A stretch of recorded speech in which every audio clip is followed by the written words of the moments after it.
While most of the world's attention is currently fixated on the part of the war in the Middle East taking place across Iran and the Strait of Hormuz, there's a separate, potentially even more consequential theater of operations in the long term that's also taking place in Lebanon, that could end up resulting in a permanent change in borders. 2 days after the US and Israel started the war in Iran by killing Iran's former supreme leader in a missile strike, Hezbollah, a heavily armed paramilitary and political party in Lebanon that is strongly supported by Iran with arms and cash, decided to retaliate by firing rockets and drones into northern Israel again for the first time since they had agreed to a ceasefire with Israel after the last war between them ended in late 2024. And since then, full-scale war between Israel and Hezbollah has returned back to Lebanon once again. And this time, it'll likely have much worse consequences than even any prior fighting between them did. Israel has since conducted hundreds of heavy airstrikes all across Lebanon in a campaign they have said is targeting Hezbollah, while Hezbollah has fired more than 1,000 rockets and drones into northern Israel at the same time. In the middle of March, the Israeli ground forces launched a renewed invasion across the border into southern Lebanon with a stated goal of pushing Hezbollah away from their border once and for all.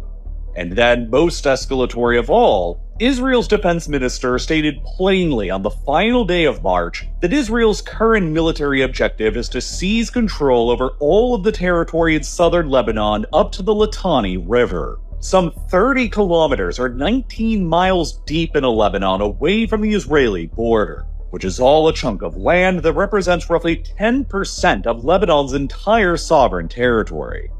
Shortly before this announcement, the Israeli military also ordered the entire Lebanese population that lives within this territory and beyond up to the Zaharani River to evacuate further northwards, with additional evacuation orders given for the Shiite-majority southern suburbs of the capital, Beirut. Some 600,000 Lebanese people have since been reported to have fled their homes in the south from below the Litani River, and another 400,000 more from between the Litani and the Zaharani rivers and from the southern suburbs of Beirut, the overwhelming majority of whom are members of Lebanon's Shiite community, and which collectively represents the largest forced displacement of people in Lebanon's entire modern history that is affecting roughly 1 in 6 people in the whole country. The Israeli defense minister has since openly stated that after his country finishes its occupation of southern Lebanon beneath the Litani River, Israel will continue occupying it as a so-called buffer zone, while they began receiving heavy financial and military support from their natural ally, Iran, as well.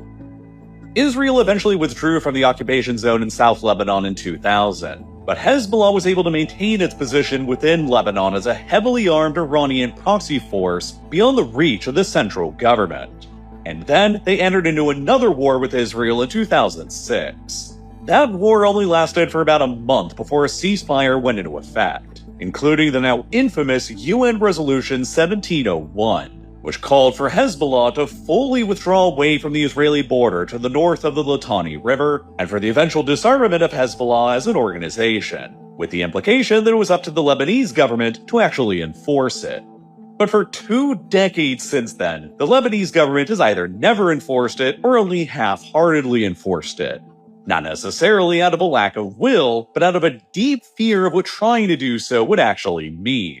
You have to understand that Lebanon doesn't really work the same way that a normal country does. Lebanon is an immensely diverse country in terms of religious beliefs, where roughly 55% of the country are Muslims, evenly divided between Sunnis and Shiites. Another 40.5% of the population are Christians, divided between a variety of different sects, while another 4.5% are Druze. And then the following month in September, the government ordered the Lebanese armed forces to create a plan to actually implement this policy. The new government also put substantial efforts into eliminating the flow of weapons and cash to Hezbollah coming in from abroad, and was beginning to even clamp down on Hezbollah's presence south of the Litani River.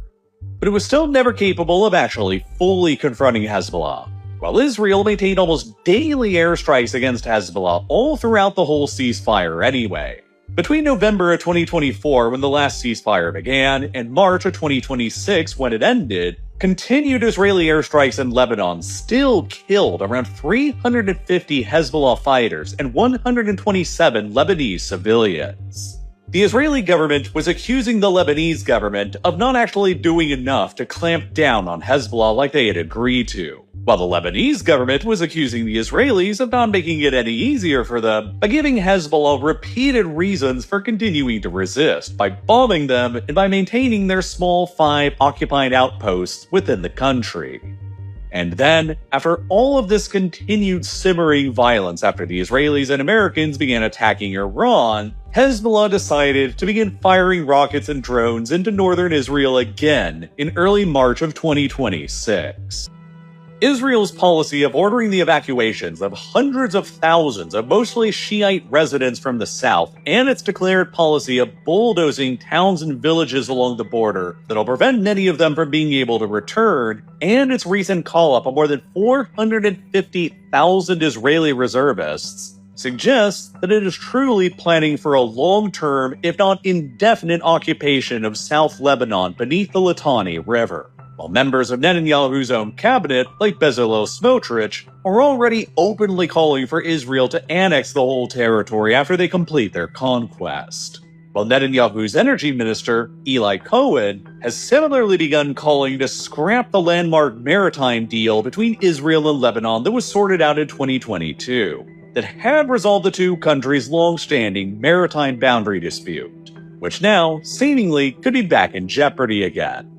Worse still, the Trump-appointed U.S. ambassador to Lebanon has made statements that the Trump administration has reportedly requested Israel to spare the fates of Lebanese Christian villages and towns in the south, but has said nothing about the fates of the Lebanese Shiite villages and towns, implying that the U.S. government is actively encouraging a policy of ethnic cleansing of the Shiites from southern Lebanon that is being pursued by Israel.